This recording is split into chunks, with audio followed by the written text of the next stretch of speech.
Lately, there's been a lot of news headlines about how microplastics are so dangerous for our health. There's also been some headlines about how TPE or plasmapheresis is able to remove microplastics in the blood. But what is that? How can we support our bodies with so many of the toxins that are in our systems, especially if binders are not working enough? Additionally, if you are suffering from Hashimoto's or hypothyroid, have you ever wondered what is the root cause of it? Oftentimes our moms or our sisters also have Hashimoto's. But what is the root cause? Is it just genetics? Or is there something environmental that may be impacting our chance of getting Hashimoto's or hypothyroid or autoimmune thyroid imbalances? I now eat a lot of meat, and so do they. If you want to thrive, you need to eat meat. Meat is required. Hey guys, my name is Judy Cho and I'm board certified in holistic nutrition, and I have a private functional medicine practice where we focus on root cause healing, and that often starts with the Carnivore Cures all meat elimination diet. Today I have the pleasure of sitting down with Dr. Tami Lyday. She is one of our partners in working with people with chronic inflammatory response syndrome and partnering for prescriptions and functional medicine care. In this conversation, you get to know and meet Dr. Lyday, hear her brilliance, hear her talk about TPE, what it does, what EBOO is, and all of these other tools that can help us get closer to root cause healing. But sometimes maybe we've been chronically ill for too long and we may need a little bit more of a oomph. I hope that this conversation just gives you tools to know that you can heal and that root cause healing is possible. Sometimes it just takes a little different of a lever to get there. Let's get right into the interview. Hi, Dr. Tamara Lyday. I am super excited to have you on my channel. I know many of our clients already know you, but I'm super excited for the rest of the community to get to know you better.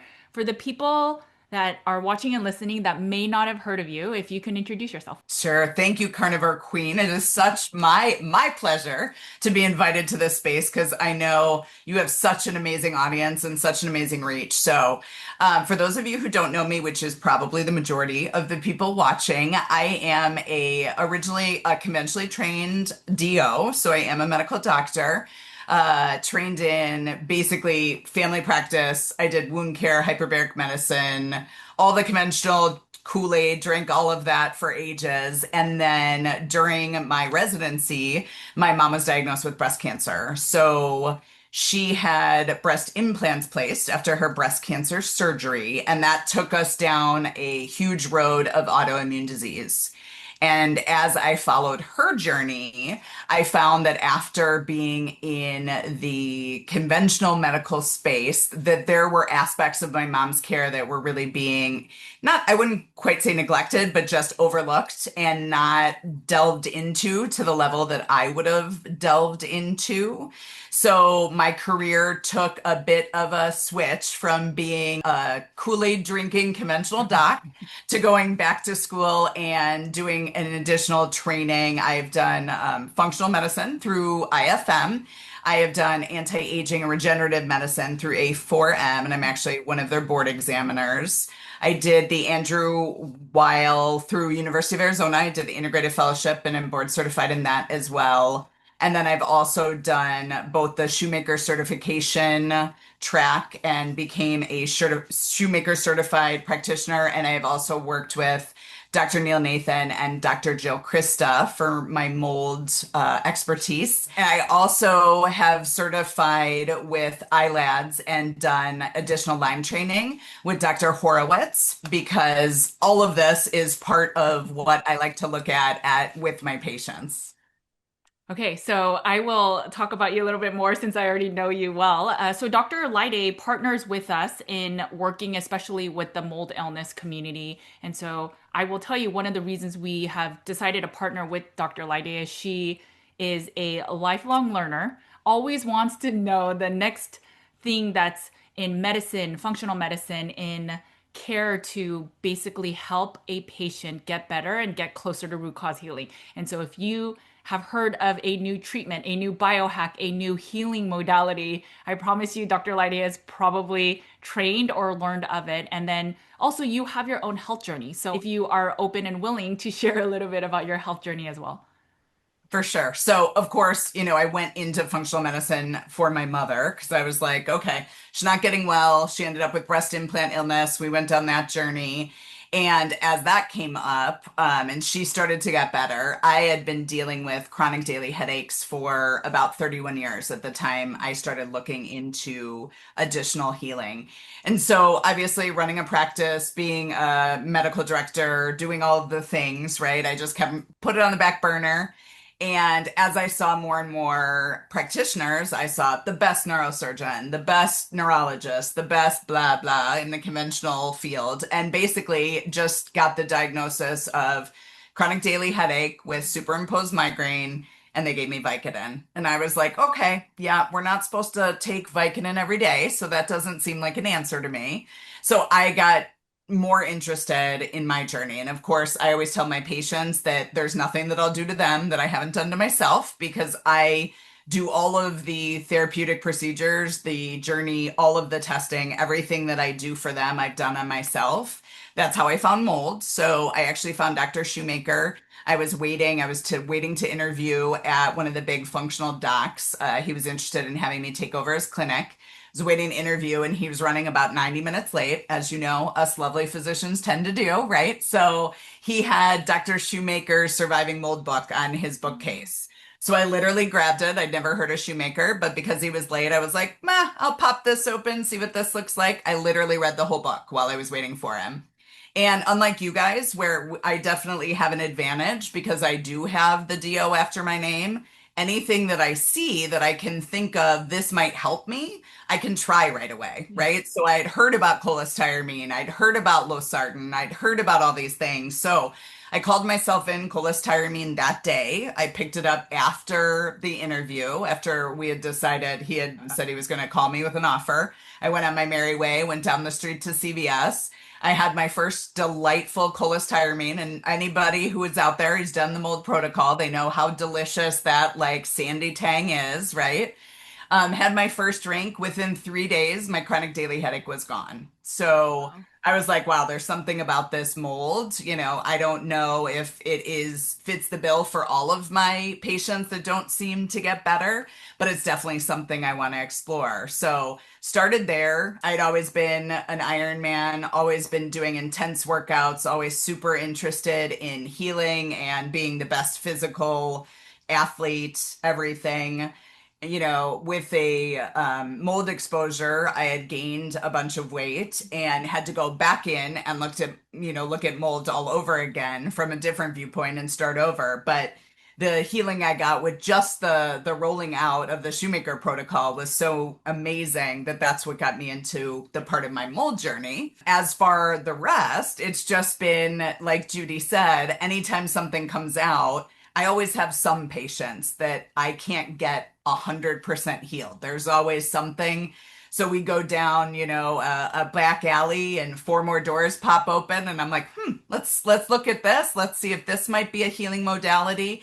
And once it heals them, obviously then I put it into my toolbox so that it can help all the others that come through my door. And some, when they give me the same story that I'm like, oh, this is exactly what happened to patient B. Let's start here, right? This might be a better option for you. So the cool thing about my story is a lot of times, even when you go to functional doctors or integrative doctors or, people, they might not have been on your journey. That's what's cool with Judy. Obviously, you have been down this road. You understand, what it's like to detox from carbs. And, that was like your biggest part of your journey. So when you go to somebody who hasn't been on this journey and doesn't understand how it's this dance of 2 steps forward and 1 step back, and you do this, and then the environment throws you a curveball, it's really nice to go to somebody and they understand because they've been there before. They're 4 steps ahead, and they can reach back and offer you a hand in those hard times when you're like, oh my gosh, am I ever going to get to the other side of this journey?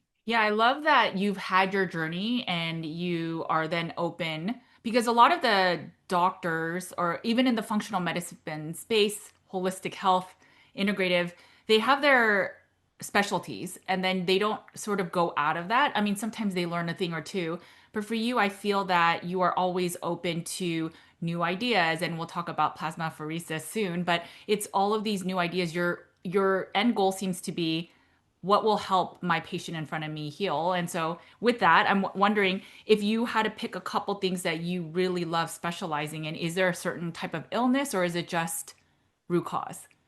It's so funny because I remember my trainer like 5 years ago. He was like, Tammy, you got to pick a lane. Like you're like going here and then you're doing this CME and then this weekend you're doing this. And I'm like, you know what? Everybody's so specialized. I had everybody that's like, I'm the hormone expert or I'm the gut expert or I'm this expert or I'm the mold expert.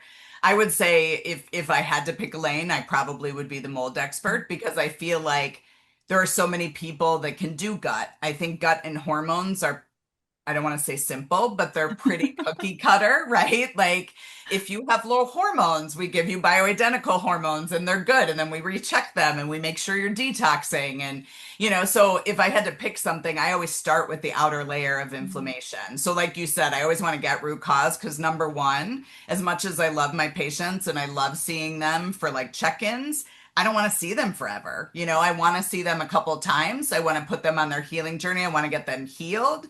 And I want them to pop in to be like, hey, I need a refill of my LDN or hey, I need a refill of my bioidentical, estrogen or, whatever. I love having the check-ins of I feel incredible. Thanks for what you did. I just need a refill because that really means that I've done what I meant. I'm not here to sell supplements. I'm not here to, do all of that. I do sell supplements because I feel that they're the best for healing and I want my people to have the best options, but I'm not trying to put my kids through college, keeping people on 37 supplements. I want root cause. Supplements are no different than pharmaceuticals, except they're natural, right? I love it. I love it. So recently, there has been headlines about this special new gadget or tool that the functional medicine space is using, and maybe you can explain it a lot more even for me to understand. But basically, it has shown that it can clear your blood of microplastics. And I'm assuming then if it could do that, then it must be able to detox a lot of other stuff in your blood. If you can let us know what is this tool and yeah, all the benefits and even risks and who is this for? Hey guys, just a really quick break. Nutrition with Judy's private practice is now called Empower Functional Health. I started as a nutritional therapist, but we have become much more all-encompassing. At Empower Functional Health, we do functional medicine, chronic illness, autoimmune, gut health, environmental illness such as SIRS, mold illness, Lyme. Regardless of all these names, the goal for us is always to get you root cause healing answers. And of course, carnivore, the all meat elimination diet is always on the table. Food, the right food, is always medicine. We offer functional tests, prescription meds, and really everything to get you closer to root cause, where you can just eat the meats you enjoy and live the life that you are meant to symptom-free. The goal is to get off meds, supplements, and everything else that your body no longer needs support in. Our practice, whether it's Nutrition with Judy, sharing podcasts and free content, or our private practice, Empower Functional Health, our goal is to support you guys in the barbell theory. We give a lot of free content, our evidence-based research. We don't use Substack. We give all our stuff away for free. We interview with the best and make it super tactical so you have clinical pearls that you can walk away with and try in your own healing journey. And then we work with some people in a smaller subset, one-on-one, to provide that level of personalized care. And as we heal these people that are chronically ill, we find these clinical pearls and golden nuggets that we can share then more publicly so that we can make wellness for all. Hopefully, the content and the guides and the free stuff we give out is enough for you to heal. But if it's not, you can always come and work with us in our private practice so that you can get more personalized care. If you want to learn more, make sure to check out empowerfunctionalhealth.com. So I had my second procedure today. You can see my nice little Coban. So it is, as Judy had said, it's called Plasmapheresis. It's also known as Therapeutic Plasma Exchange. So they're kind of equivalent, basically the same idea. It's been around forever as a healing modality in the conventional space. So say you walk into the hospital and you're in acute organ failure from an autoimmune disease, or say they found in COVID when people had an overabundance of spike protein, they used TPE or plasmapheresis or apheresis to clear those inflammatory proteins from the blood, and they still do. If you walk in fulminant autoimmune failure, they're going to use the same machine we use when you walk in the door, and they're going to use it daily until they get you down to a level where your body can kind of keep up and regulate itself. But basically, it's the oil change of the blood. So you hook up, and the reason I have two poke holes is because we have a line that pulls. So it takes all of your blood out. It runs it through a processor that is quite ornate. And I feel like Inspector Gadget when I'm trying to run the machine because there's like 37 different things going on at once. It takes all of the plasma out, which the plasma is the liquid portion of the blood. So you don't have any cells in there, but you do have dissolved proteins. You have inflammatory cytokines. As Judy has already stated, you have microplastics. Anything that might be kind of dissolved into the protein layer is removed. So we take out all of the liquid. You might have seen some of the big celebrities holding big yellow bags. It's kind of like the cool thing to do after you spend, however many thousands on a healing procedure. That's your plasma, and that's dirty. It shouldn't be opaque. It should be clear. It should be light yellow, a little bit, less yellow than Judy's beautiful shirt. And you should be able to see through it, right? But because of our exposure, because of our toxic exposure, the fact we can't control what kind of chemicals are in our environment, that's where it lands, is it lands in our plasma. So by taking this out, we then replace with albumin, and we use human albumin. And basically it's based on how thick your blood is. So we use hematocrit. So you have to have some blood work before you come in, less than 30 days before. So we know exactly how thick you are so that we return you to that same thickness. Now, obviously, we do other things because it removes more than that. It takes out electrolytes and things. So we do balance that at the end of the procedure, and you can add other things.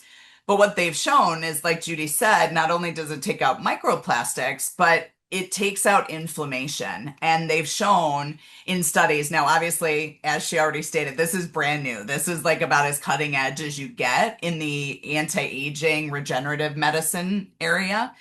They've shown on average that it reduces your biological age by 1.32 years with the use of the TPE, because it's just taking out everything that's going to cause those nicks in your DNA and lead to premature aging, lead to things like cancer, dementia, all of our, autoimmune stuff that we're trying to avoid.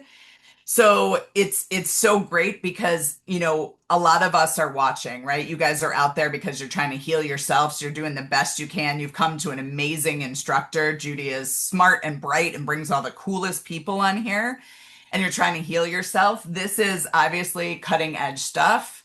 It's amazing. One of the reasons I got it was because for those people that we can't get all the way healed, or in the healing space of people saying, I've got mild cognitive impairment. I don't want to go down and end up with dementia or, full stage Alzheimer's and end up in a nursing home. This has been shown that if you do 6 monthly sessions, it decreases cognitive impairment by about 61%. So it's a huge deal, right? Like, it is pricey, and we'll probably get into that. So it's definitely not first line, right? You're not going to come in and be like, right out of the gate, screw the cholestyramine, right? I'm going straight for TPE. But it is something that obviously we're seeing all the rich anti-aging people do it. We're seeing a lot of the functional doctors who are, ahead in this field. It's incredible.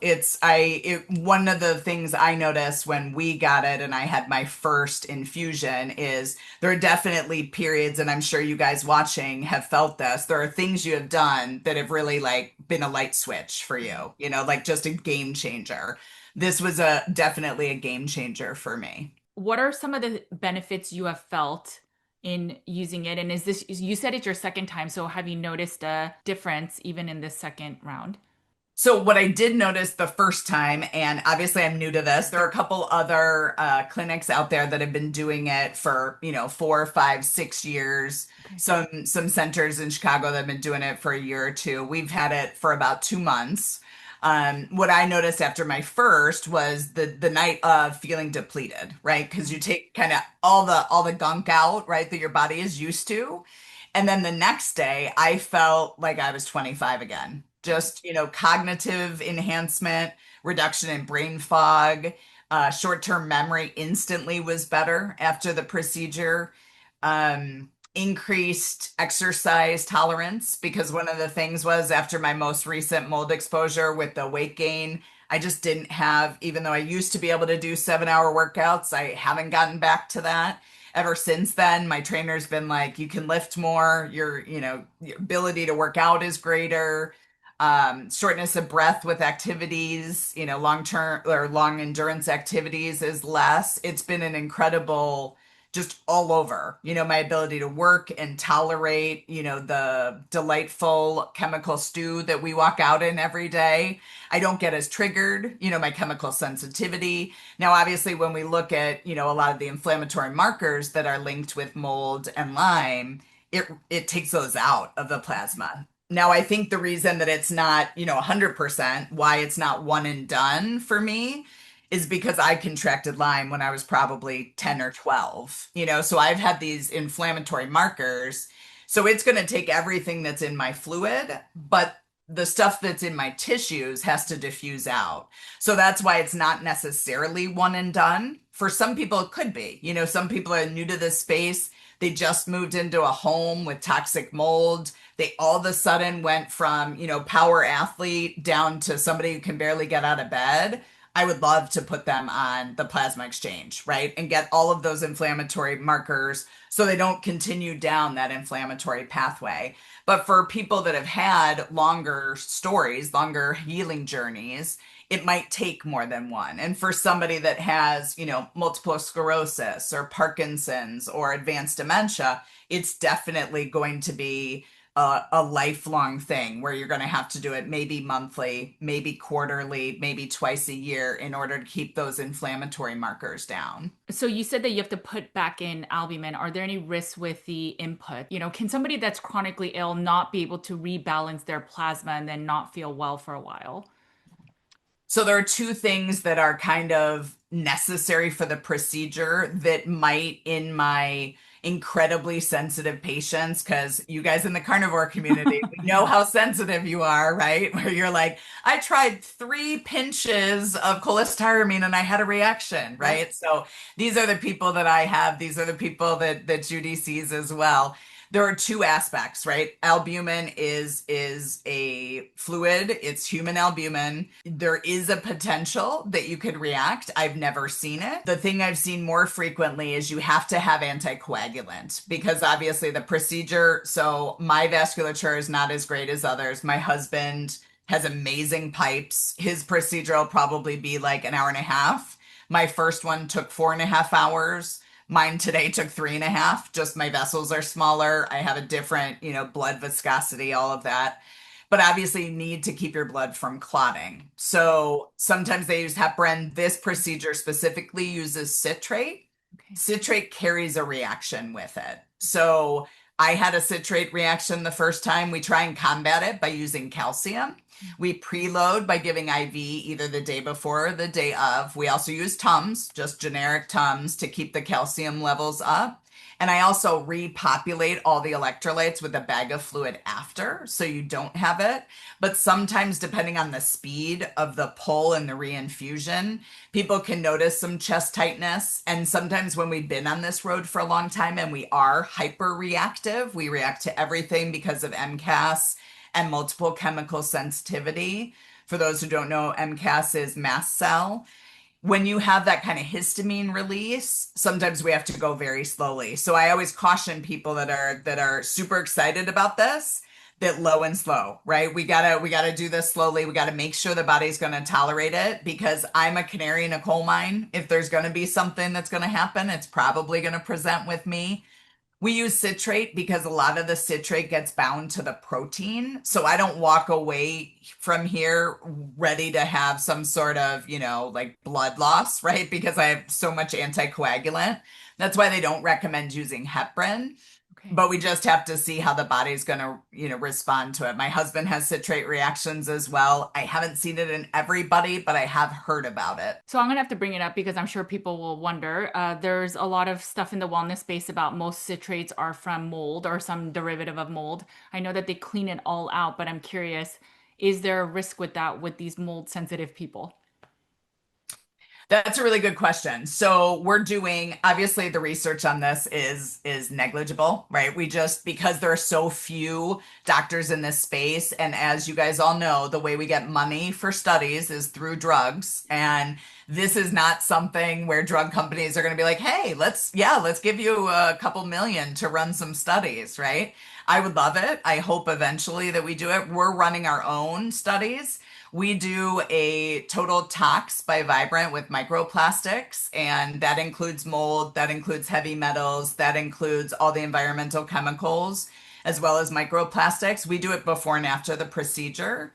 So what we've seen is everything's come down. So even if there is, I know people worry about just like they do with vitamin C and, Yeah. so I haven't seen it. I haven't seen that people have a reaction. I do always ask that people keep binders near them. Obviously, if they're having a citrate reaction, we keep everybody for a while. And most people that fly in for this, they're here for a period of time so that we can reassess, see how they do. I haven't seen any mold numbers pop, quite the opposite. It takes them down, but it is obviously because of the growth medium, it is a potential. You're a canary in the coal mine and you do react to mold. So if you haven't and you've done it twice, that I think that's promising. And I think for everything we try, there's a risk and reward. And it sounds like the benefits of this are better. If this has been around, because I didn't know this has been around in conventional medicine forever, why aren't they using this on more areas? The only thing I can think of, because a big question is, well, if it's been around forever and it's used in hospitals, number one, can I go in and have my insurance cover it? Right? That's going to be your number one. Like, let me see, my PCP is my best friend. They'll order this for me. I get that a lot. So we do hyperbarics too, right? And they're like, Okay. hey, if it's available in the hospital, why don't I just? Yeah, I wish it were that easy. I don't know. I really don't know, especially knowing that it works for spike protein, right? When I heard the trainer that came to train us used to work in the hospital, and she worked in the hospital during COVID. And she told us the story of a 32-year-old woman with four little babies, one that was 3 months old when she came in, one that was, 15 months and up from there. And the woman came in fulminant, like cardiovascular, she was dying. And they did plasmapheresis twice a day for 32 days on her, and she lived, and she's good. She has no sequelae from the infection. So they know that it works on spike protein, right? They know that if you come in with like Guillain-Barré or, a fulminant autoimmune disease process, that it works. I'm not sure, I don't think that they think, hey, if it works on that, why won't it work on senescent proteins, or why won't it work on, the inflammatory proteins associated with Lyme or mold? Or I think if I went to an infectious disease doctor and said, hey, can you refer me to my local hospital so my insurance can cover plasma exchange, they would look at me like I had four heads. If you can clear a lot, then it's not good money making, right? For these doctors that give medications or the pharmaceuticals. Totally makes Right. sense. In terms of EBOO, so EBOO, I feel that more of our clients and patients use it. How is this different from EBOO? So that's, I love them together. Obviously, Okay. I always tell people that if I had $1 million, or all my patients had $1 million, I'd want them to do both and then add stem cells at the end, right? The reason I like one or the other really depends on where we're coming from. So EBOO, as you guys all know, we take a portion of the blood, somewhere between a half and a third of your blood, and we run it through ozone. So we hyperoxygenate, and then we use UV light. So it is like a hyperoxidative process. It is going to energize, it's going to help with mitochondria, it's going to kill things it comes in contact with, whether it be fungal elements, bacteria, Lyme, parasites, all of that junk, and it's going to give your red blood cells what they need to go back and hypercharge your immune system. So it's not so much a exchange. We're not taking anything out. So dissolved proteins or itty bitty little cancer cells. This is actually, TPE is actually passing it through a membrane. So nothing can get through. Well, I'm sure itty bitty minuscule. I wish I could give you an exact, I didn't look up the micron, base that it goes down to. But as much as EBOO has a membrane where your blood and your ozone mix, TPE has a membrane that everything is filtered through so that we take all your red blood cells and we're going to give those back to you. So there is an aspect of any of our blood-based parasites that those will be returned to you. So things like Bartonella or Babesia, where we have intracellular, those are not going to be removed by TPE. But all of our inflammatory proteins in EBOO, it's not removed, it's hypercharged.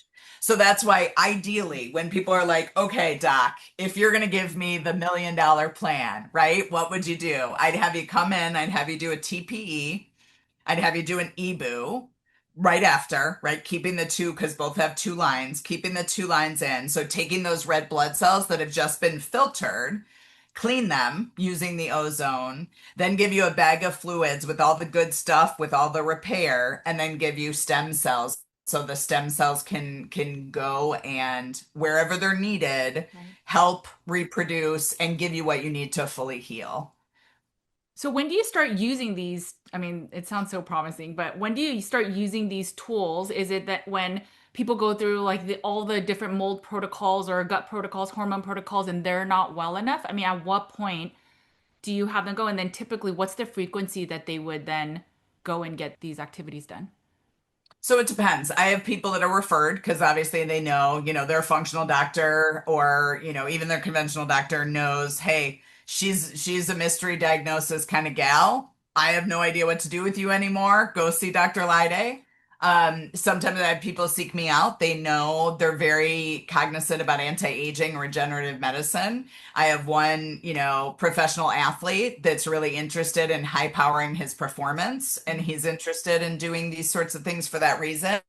So he didn't want a consult, right? Like he didn't want to see me for functional. He feels great. He just wants to see how much greater he can feel, right? So there's obviously that sect of people. We love you guys. That's so nice when you already feel good. It's definitely not the majority of the people that see me. The majority of people see me because they've seen multiple other practitioners, multiple other functional doctors, multiple other integrative practitioners, multiple other mold doctors even, and they want one other set of eyes to look at them. So I don't jump in there because just price point wise, you guys know it's expensive to do your own healing. It's expensive to see a functional practitioner. It's expensive to do supplements. So I'm not going to start out at the highest price point unless somebody comes in for that because the majority of my people don't need it. So I always do, obviously, my initial consult, which is nice and long, and I get to the beef of the story, or beef of the story, definitely with my I carnivores, loved right? it. Obviously there are easy things. Well, I should say easy. It's not easy to get away from mold if you're living in it and you have nowhere to go, right? So a lot of times that's something we come up against right away. It's easier to do things like you said, fixing thyroid, fixing hormones, all of those things. A lot of the time I don't get those patients because that's already been fixed by the time they come to me. I get the harder things, but I don't start there unless they're at the end of their rope. I've seen a couple stories where they come in and they're 40, they look good on the outside, nobody believes that there's anything wrong, but they feel like they're dying and they do want to jump right there and go, can I just clean my blood and we can see how great I can do? Typically I don't start there. Obviously when they walk in they usually go, what's that machine? Because it's ginormous and it takes up like half a room, right? So as they're walking in they'll usually ask about it. So we talk about it and we talk about that at any time they can do that. Obviously, as you guys know, the number one thing that sucks about having the mold gene is leaky gut, right? Having those mycotoxins that destroy that delightful tight junction barrier that allows us to be able to eat foods that aren't just meat based. But unfortunately, in this toxic world, a lot of us have that leaky gut. And so until we get the mycotoxins out and knit everything back together, Sometimes IV infusions are incredible. Like every once in a while, I walk downstairs and there's, 4 people in my IV chairs, and I've never seen any of them. They just came in because they wanted, an IV infusion. They'd heard about phosphatidylcholine and they just dropped in to give that a try. But no, I never start there unless somebody has come to me as a direct referral, or it's somebody that's like, hey, doc, I want to do all the anti-aging regenerative medicine stuff and I want to start with the big bells and whistles. Then we'll start there.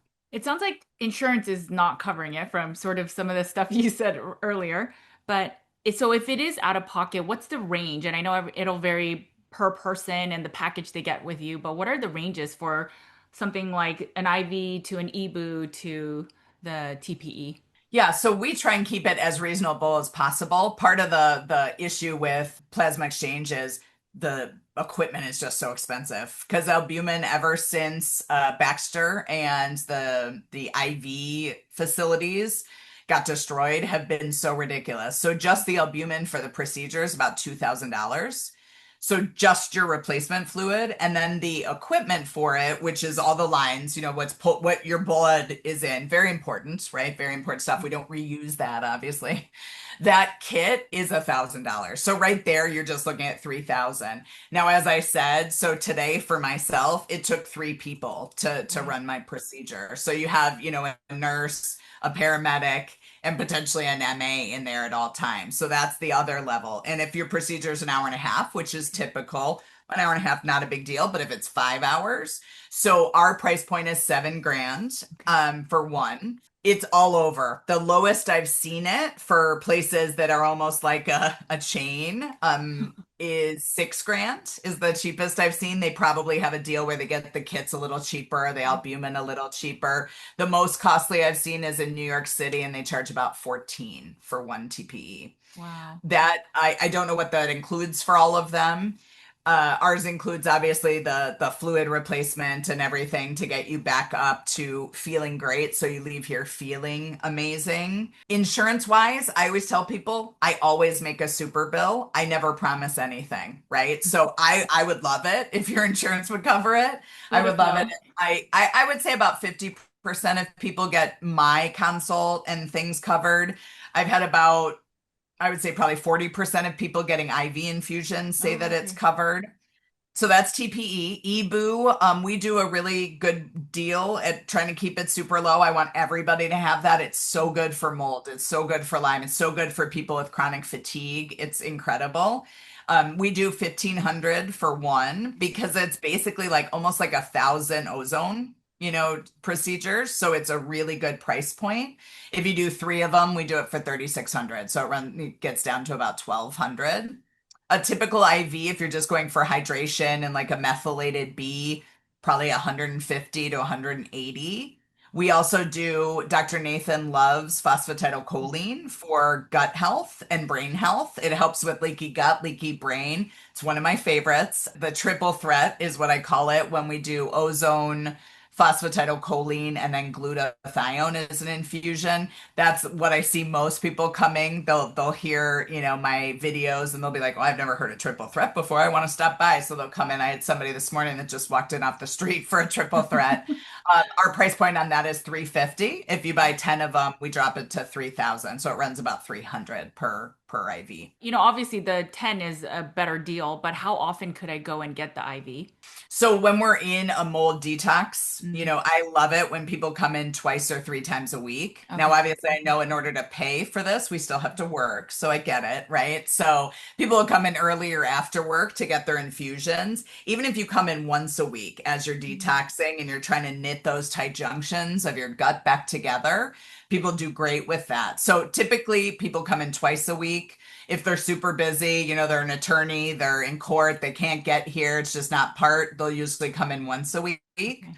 For plasmapheresis, I like it monthly. Okay. Now, if I have somebody that's in an acute craze, they need, in fact, I have somebody coming in to work some of my protocols for brain stuff with plasma exchange. He's hoping to do the plasma exchange once a week or every 5 days to get more diffusion, pull more things, do another procedure.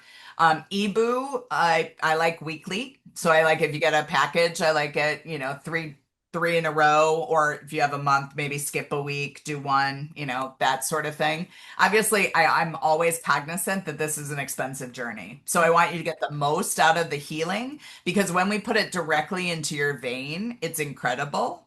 But what I will tell you is, unfortunately, when we've been on this journey, a lot of us have a hard time with vein access. So sometimes it'll even necessitate having things like ports placed or something where you can get access because you do need two access points, and it's best if you have one on each arm. I did the one of my arms failed halfway through the procedure, so they had to switch and use my foot. Definitely not ideal, but we were like, oh, the show must go on. We gotta keep going with this. So sometimes that is a thing. We have people that have had cancer and are doing like high dose vitamin C. Sometimes venous access is rough. So I always tell people we might have to send you to radiology to have a port placed or a fistula or something so that we can access it, especially people that are going to be doing it monthly for the next year. And it's just so much easier and so much less painful for them to have that kind of port placed. Because we work with a lot of the same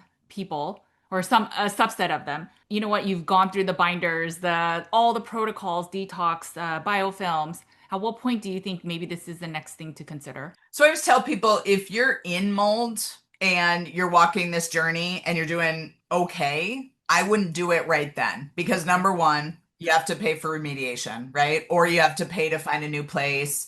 You're going to have to buy new things. The last thing I want to do is add another layer on it. That being said, there are some people that are actively going through rough stuff where this can benefit them, Right. even if they're still in exposure, right? We have people that are passively suicidal or, they're like, I just can't do this any longer. Right. I don't love it then because I want, if you're going to do this sort of thing, that you're going to notice and you're going to take away the benefits. So I would say you walk the detox journey on the cheap side, right? And then when you're in a space where you're like, I'm like 80% better, I know that the old me's in there. Is there anything that can get me to the top of the mountain again? I think that's where you add it in. I'm not talking about the Lance Armstrongs of the community. I'm talking about Jane, who's raising her four children and she doesn't have an extra 7 grand, right? But the way I look at this is if I knew that this was going to be the difference between me ending up in a nursing home because I couldn't get my brain function back, Right. I would take out a loan. Like it's that much of a game changer. And I know not, we can't all just go and take out a loan. God knows I didn't want to take out a loan for the machine, right? So, but if it's the difference between taking out a loan to pay for Grammy to stay in the locked unit for 14,000 a month versus doing one of these a month where you can get Grammy to go back to your house and she's not going to be a danger, it makes a huge difference. Yeah, I can explain one person. We'll keep her very anonymous, but she started working with you. I'm sure you're going to figure out who it is as we talk. But I think you recommended EBOO to her, and it has been a game changer for her. And she's already done carnivore SIRS and has healed so much. But a lot of the other tools you have now recommended, and she's at a point where she's like, I'm almost fully healed. So now I'm willing to do whatever extra steps I need to do. And she's getting there, and her life has become so different that it's worth it. And after being on a health journey for, I think she's been on it for over a decade, it's just like, I want to be done now. And so for her, and she hasn't even done the TPE, right? Maybe that she'll have to do that one day, but the EBOO part alone has helped her so much. And so, yeah, I have seen it firsthand in our practice as well. Incredible. And when I hear, what I thought about it myself was after my most recent mold exposure, when I had the weight gain and the fatigue and the brain fog, and where I went from doing Ironmans to not even being able to walk to my desk, from the parking lot. Right. If I would have had this modality, it's the first thing I would have done, which is why when I started seeing and hearing little whispers about it, I was like, this is something that, like I said, somebody comes in and they're acutely suicidal and we can take the inflammatory proteins out. and bring that level down while we're doing all of the other stuff, while we're doing a carnivore diet, while we're maximizing their detox pathways, while they're helping, to get their nutrition up to where it needs to be. In that case, I would say, oh, heck yes, that's going to be a game changer for you. And then, of course, in the person where you have the 20%, and they'd be okay at 80%, like, because she was, on ground zero, right? So 80% is okay. But I also want people to be able to, and no offense to all of you amazing carnivores out there, but I want people to be able to have an apple one day, right? Agreed. And not totally fall off the cliff. To Right. go out with your children and go to the movies and maybe say, can we have popcorn with our water while we're watching this new release, right? And not go back to 20% instead of 80%. And I think cleaning the blood and then using something to like phosphatidylcholine that'll fill in those leaky gut holes is the game changer.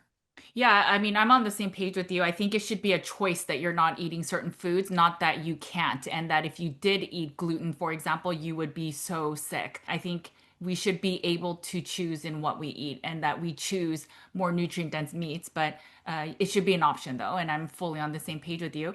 You obviously do a virtual though. So there's like that. Everyone has to come and see you to do all the things that we've talked about, but you also do a lot of virtual, and now it makes everything else seem so easy. But where do you start? And I know it depends on the person, but hormones, autoimmune, thyroid, do you go after hormones first, thyroid function?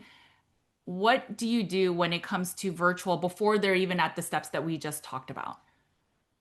I like low hanging fruit, right? Okay. So, obviously at the first visit, I do a huge lab panel like you do, right? So I also call the bleeding, right? Because we have like our 18 tubes of blood. I check everything. I check hormones, I check thyroid, I check obviously all the mold markers, I check inflammatory markers, check spike protein and all of the cardiovascular risk markers that are now associated with spike protein. And then when we come back together, my number one thing at our follow up, once I tell you all of the things that are broken, which, they're always like, oh, I've had labs done before and they tell me everything's fine. I'm Oh, like, I 100%. guarantee I'll find something. You just have to look deeper. You Yeah. just have to look deeper. So basically, once I go through everything that's wrong, the first thing I say is, how would your life change if we fixed the worst symptom, right? And for some people, it's as simple as my weight, or for some, it's I haven't woken up with energy in 40 years.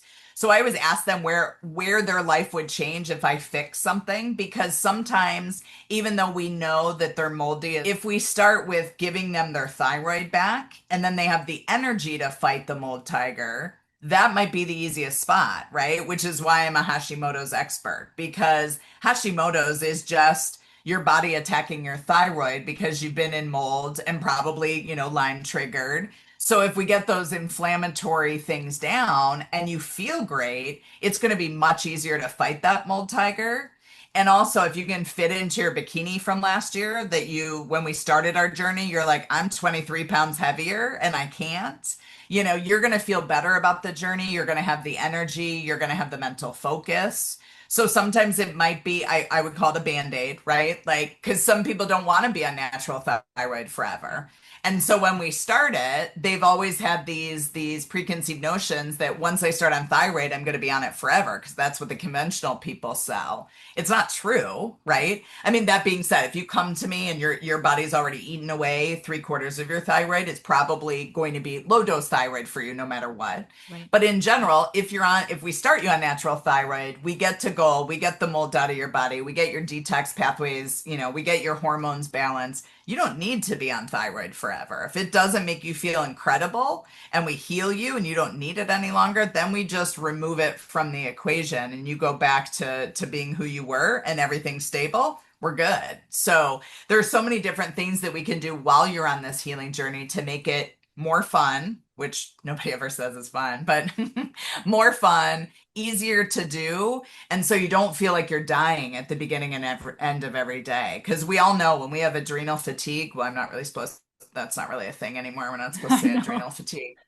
When we're chronically waking up tired, even after sleeping well, we know that sometimes giving some bioidentical cortisol is enough that then you can fight the mold tiger and get out of the house that's trying to kill you and away from the toxic partner and all of that good stuff. So that's why I can't pick a lane, right? Because if I were like, I just do thyroid, I feel like, I would miss a lot of the home runs that really make a difference in people's healing journeys. I find I can understand the point of view of being super specialized in something. The problem is that the body is one big system. And so even if you look at the thyroid, like I think most people miss that a lot of Hashimoto's can actually be mold illness, and most thyroid doctors, endocrinologists don't even consider that. They just say for some reason you have autoimmune, maybe look at the gut, maybe do this.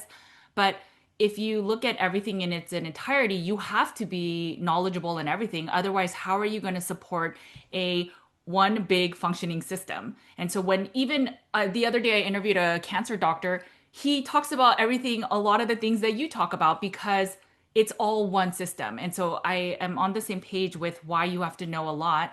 But with that, I'm curious your thoughts of so many people have hypothyroid, some people have hyper, most people have Hashimoto's over Graves. But do you think that thyroid imbalances, autoimmune, is more related to mold? It's just, hey, my mom had Hashis and that's why I have Hashis. Like, what's your thing about the thyroid? I mean, obviously genetics, and everybody always tells me that. And what my response is, my mother has a big butt too.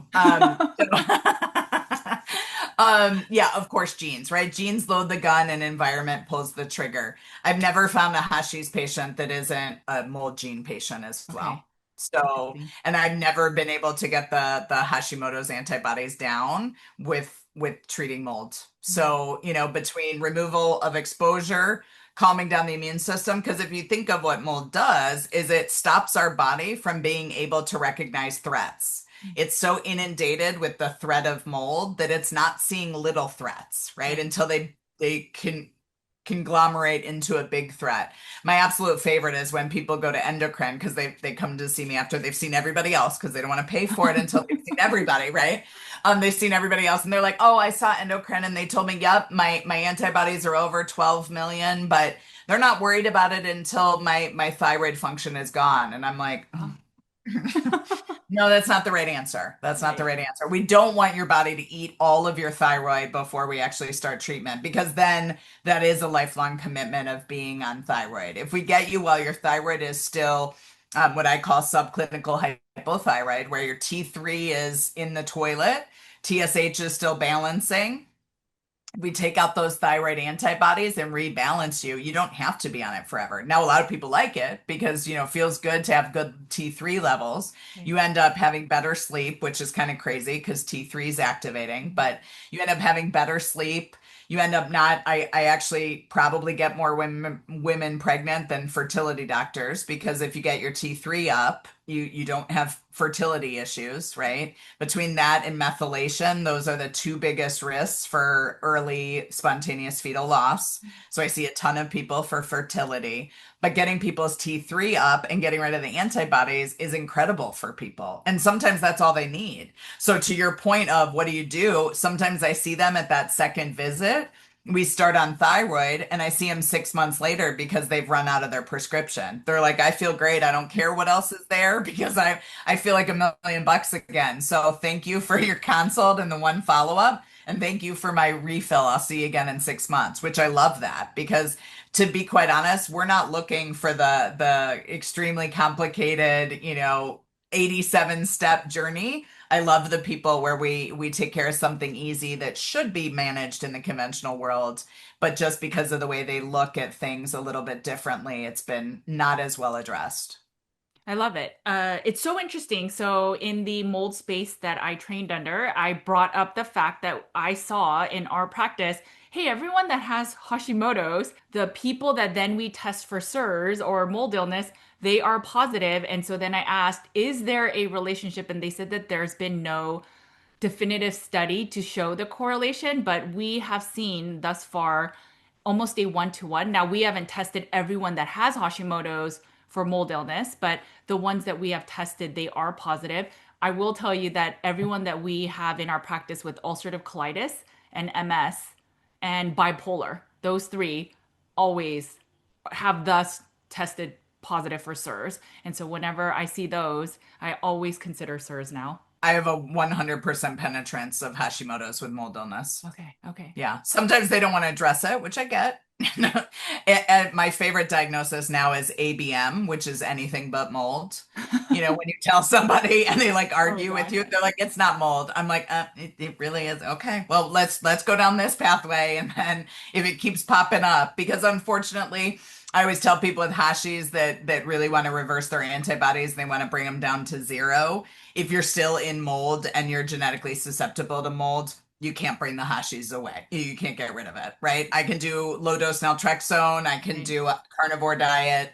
I can do all of the things. But if you still have an active trigger to your immune system, the hashis is not going to go to zero. Now you can, if you get out of it, you do a carnivore diet, you do low dose naltrexone, bring the immune system back online, you can reverse it, but there's definitely a one to well, I shouldn't say definitely. There's probably somebody out there. I have not seen it in my Sure. patient I population. can tell you that we do see antibodies go down with just carnivore, but usually it does not go to zero. So I can support that. And then when people go through the mold illness treatments, we'll see the antibodies go down more. But assuming they're not consuming gluten and they are eating a pretty pristine diet. So I can agree with you there.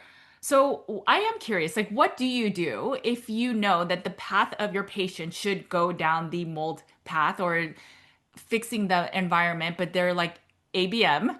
And so, what do you do when you know that you're their healer and they're not wanting to do that because of cost, restrictions, just the upheaval of life? So, what do you do? Well, for those people, Judy obviously knows me pretty well, but for those of you who don't know me, I don't really have filters. So I'm very honest because one of the things that's so rough out here, and Judy and I probably both have had this, is when you spend a great deal of money on your healing and you don't get to the desired outcome, right? So, you waste thousands of dollars and you don't feel like you've gotten to whatever your goal is, whether it's to be, healthy or slim or fit or brain function back or whatever. So I never don't test a person for mold. Okay. So it is my intro when they come in person. I always do a visual contrast sensitivity.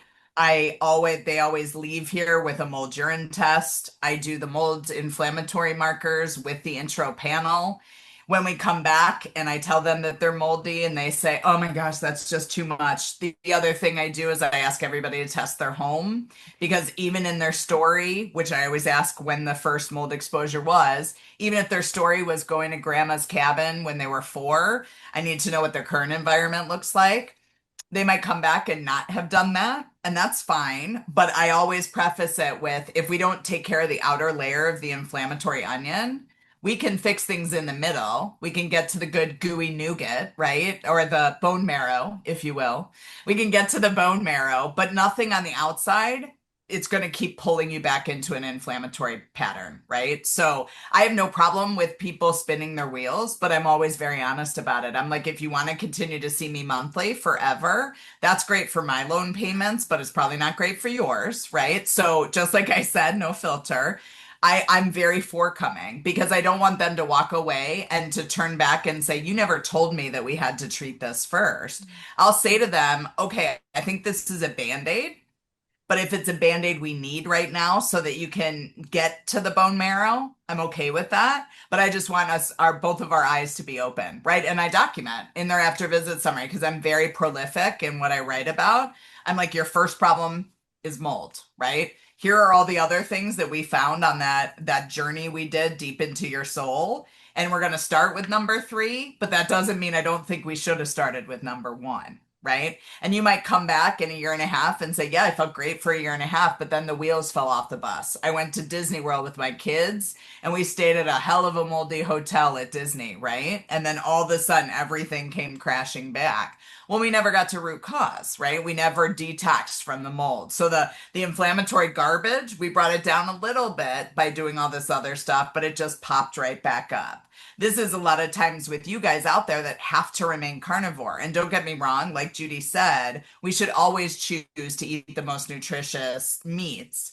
But we also want to one day, go to your son's, birthday party and have a piece of cake, right? And not completely go back to square zero. So when you take care of the root cause, it's likely that you can make the choices instead of your body environment making the choices for you. I think before I used to skirt where I would try to do the dance because the nonverbal empathy, and I'm like, okay, yeah, I get it. Money is a problem, so let me just whatever you want to do. I'm totally supportive, even though I know you should go towards mold. And I think after several interviews, talking to you a lot, and just realizing as my role is to be honest to help them to get to healing, even if they don't want to hear it.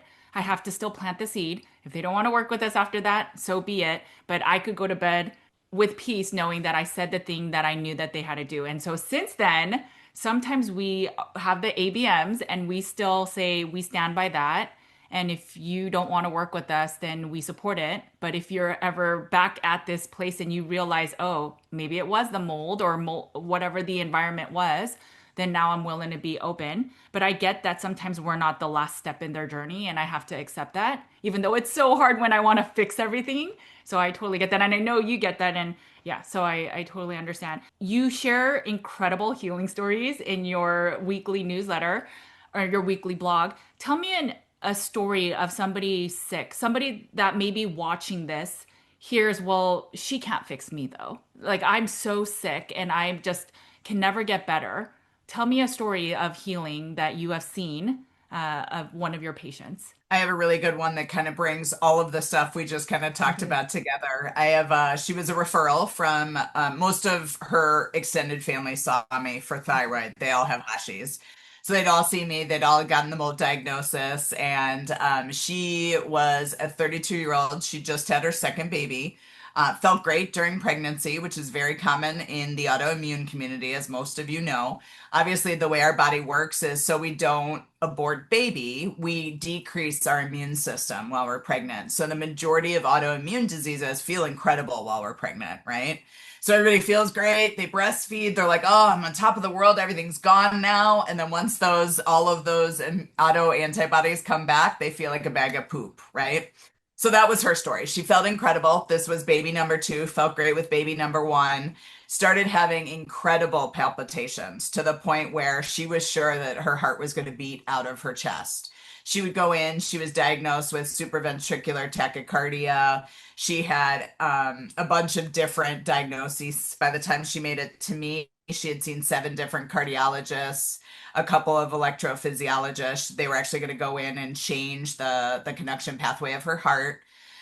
She was also diagnosed with hypothyroid. Had lost all of her hair, but was told that that was just, post nursing. That was totally normal for her to be bald. Had gained over 55 pounds. Could barely take care of. She was a stay-at-home mom, but she had like a side photography business. She also helped her dad with the business. They own a local winery, and was just at the end of her rope. I wouldn't quite say passively suicidal because she loves her babies, loves her husband, had a very supportive, social network, but just felt like nobody could help her. She'd been on this journey. She'd been into the ER. The day she had seen me, she actually came from the ER for her consult. She had been in the ER 12 times in the week and a half prior to seeing me, just because she really thought she was dying every time. Her anxiety was so severe that she couldn't drive on even a local country road, let alone a highway.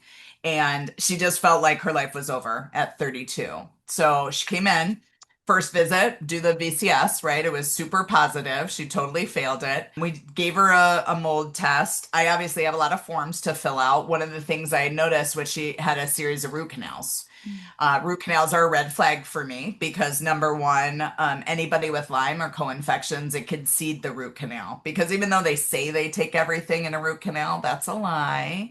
They leave things behind, right? So root canals are not a good idea for all of those of you out there. Gosh forbid if anybody's scheduled for one on Monday, please think twice or go to a biological dentist before you do it. So anyway, she'd had a root canal. We talked about a bunch of different things. I told her we'd be able to get things under control. She was one that was anything but mold in my current home. She's like, no, no, can't be my current home. The home we had been renting before we bought this one, super moldy, right? There was mushrooms growing in the carpet. There was watermarks everywhere. We're not there anymore, but yeah, we brought our bed, we brought some things, but it's definitely not the home. And I'm like, okay. So we get some labs. There are some inflammatory markers that are incredibly high, when you're in acute exposure. Obviously, we did a mold urine test. Now, she had never detoxed, so that could have been mold from when she was younger. Like I said, going to grandma's cottage, all that fun stuff. Had a great journey with her. So first of all, fixed her thyroid because that was her biggest thing. She wants 5 more children, wants to get started as soon as possible. So as we know, we can't do binders when we are pregnant. So walking the mold journey is difficult when we're pregnant or breastfeeding, right? So she wanted to get as healthy as she could as quickly as possible. So the first thing I did was balance her thyroid. As soon as I started her on natural thyroid and did it based not necessarily upon labs, but upon basal body temperature and how she felt in her body, she dropped weight. She's actually one of my best stories. She's down to her high school weight. She came in on Thursday, yesterday, and I didn't even recognize her because she had lost so much weight. She has a full head of hair. Everything grew back, right? We started low-dose naltrexone for her thyroid antibodies. But again, with the caveat that I think you're living in mold. So for the first couple visits, she wouldn't test her current house. Her husband was supportive, but not a believer, right? Like he didn't want it to be their current house. Now the funny thing is they rent apartments. So she had somewhere she could have gone. And she did when she found the mold in the HVAC unit, but she didn't want to test. She finally did, found a exorbitantly high ERMI score. It was off the charts high. They ended up finding the HVAC unit was inappropriately vented and it was growing black mold when they opened it without negative pressure, which then meant they had to do small particle remediation. When they opened it, the spores went everywhere. So she moved into one of the properties that they own and she managed, which is tricky with 2 little munchkins, in a 2-bedroom apartment and a dog and a husband and all of the fun stuff. She got about 95% better. So I would see her, she lived about an hour and a half away. She would come in for my triple threat. She was just starting to think about EBOO. And I kept asking her about the root canal, just because she would tell me that the 2 symptoms that were left were waking up with anxiety. Not the hard stuff. That was all resolved with detox from the mold, but specific like tingles. Like she would have a tingle that would come across here. Now, of course, where was the root canal? It was right in here. And when she saw the biological dentist a week and a half ago, they found that she had a pretty intense cavitation. She ended up having to have bone graft. The picture was disgusting. When they pulled the tooth out, it was green and black. Is the root canal tooth. They had to do bone graft. They had to treat it with ozone, do a little bit of an antibiotic. She said that the morning after, not only obviously she'd lost the weight, she'd gotten her hair back, she's gotten her period back, which was gone. She was upset about that with trying to conceive. For the last week and a half, she's had absolutely no anxiety. She drove herself the hour and a half to our follow-up, showed up, was like a different human. She was like, I can't believe if anybody would have told me that it was mold and my root canal, I never would have believed it. She literally thought she was dying when she walked in. Wow, that is incredible. And how long of a period were you working with her? So all those visits. Her first visit was January 15th. Oh, So about wow. 5 months. That's crazy. That's pretty quick of a turnaround. Yeah. Yeah, That's that's not amazing. always the case. But I I know, I usually was tell gonna people say. that's not always the case. That's that because I get the most intricate cases. But I usually say to people because we give quotes on prices, and I say, if you see me monthly for a year, we kind of give a price point. I Hmm. would say that 50% of people less than a year Okay. for, 90% improvement. Obviously, the more you can do in terms of infusions, that's why it's tricky because the majority of my practice is virtual. And it's difficult for me because I am quite type A and I am very specific about what I put in my people's bodies. So just going to your local run-of-the-mill IV place. In fact, I had somebody that messaged the phone today and said, "Hey, can you just tell the nurse at the IV center what you want me to have in my drip?" And I'm like, "No, no, it doesn't. Unfortunately, it doesn't work that way. It doesn't work that way." So obviously, when people come here, it's a little bit easier. Right. For my virtual people, I do have people fly in all the time. We have people that come probably once or twice a week that, fly in, stay 5, 6 nights, to get a jump start on their healing and then go back to virtual visits. I try to get people healed as quickly as possible. Obviously, another case I had was somebody who literally came in on a stretcher. He was a nurse practitioner. He had been disabled, like bedbound disabled for 12 years when he found me, and he was back to working full time as a nurse practitioner in 18 months. Wow. So that was a cool one, a little bit longer, obviously, and he knew because he couldn't even stand up without passing out. So he knew it was going to be a longer journey, but everybody's stories are so incredible. That's why I love sharing them because when you're in the depths of despair and you feel like you said the person that's out there that's like nobody can help me. Right. I've been to all of those people. What you need is somebody, number one, that's seen something similar because nothing's going to be the same. Your Right. personal chemistry is your personal chemistry, but somebody that's never going to give up on you because this is the most frustrating thing because you've been to 37 other practitioners and they didn't have the answers. So that's why, like Judy said, I just never give up. Anything that's out there, if there's a crumb and I hear about it and I think it might help one of my warriors, I follow that trail and I grab onto it like it's bone marrow. Thank you. I love this. I learned a thing or two even on this in this conversation. Where can people find you? Your newsletter, your if people wanted to work with you, and then your location. So if people wanted to do EBOO, IVs, and the TPE, where can they find you? For now, our first space is in Green Bay. In fact, I am just looking to purchase land to do our first mold-free healing space where we're going to have a ginormous healing center with mold-free housing so people can come and either stay, a week, 2 weeks, or they can actually rent space if they want to come and bring their family and live on 20 acres in the amazing Wisconsin wilderness. It's hopefully the first of many. My goal is to create this so that I can create it all over the country and the world because there just isn't enough mold-free housing. Yes. With 50% of homes and 80% of commercial buildings, most of my patients can't even go into a normal drip center for an IV because it's moldy and then they re-trigger. So Green Bay is where you would come. I'm not originally from here, but it's lovely. The traffic is non-existent. And in the carnivore world, you can like slaughter a cow next door to me. So you're all good. You're good. We got a lot of grass-fed meat. We have farmers, right? We have all of the things. So that would be where you would come, at least for now. My goal is, like I said, to have it in every city pretty soon. But in terms of finding me for virtual appointments, you can go to my website, which is www.thelydaycenter.com, and that's THELYDAYCENTER.com. You can sign up for my newsletter. As Judy said, I try and not overwhelm you, but either give you my favorite story of the week of an incredible warrior and what their journey has been like, or something interesting, something that popped up in my radar, like root canals or, amalgams or whatever's on my radar that you might not have heard of, although I'm sure because your audience is like probably smarter than most of the functional doctors out there. But you can sign up with that for free. If you want to make an appointment, there's an availability where you can book your own.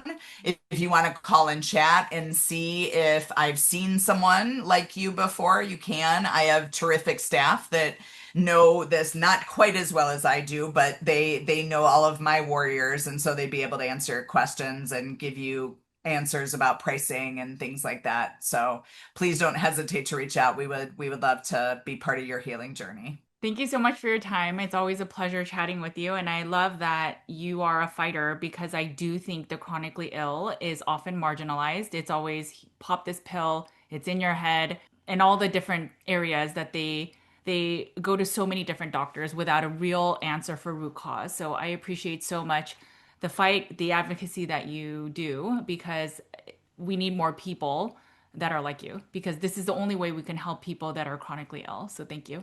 We got to get scrappy. Thank you for having me, Judy. It was a pleasure. I'll talk to you soon. Okay, guys, I hope that you enjoyed this conversation. If you are in the Green Bay area, I highly recommend visiting Dr. Tami's office. You'll see she is the same on screen as she is off screen. She is the real deal. She just shares as she knows will help you to heal. Sometimes it's a little honest where maybe it's not the easy route that you want, but she will always advocate for you to get to root cause healing. It's why we partner with her.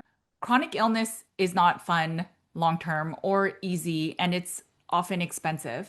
But if you find root cause healing answers sooner than later, you can get back to living the life that you were meant to. I definitely am interested in TPE as well as EBOO, and if one day I try it, I will definitely let you guys know. Okay, guys, make sure to eat a lot of meat. Take care of your bodies because it is the only place you have to live. I will talk to you later. Bye, guys.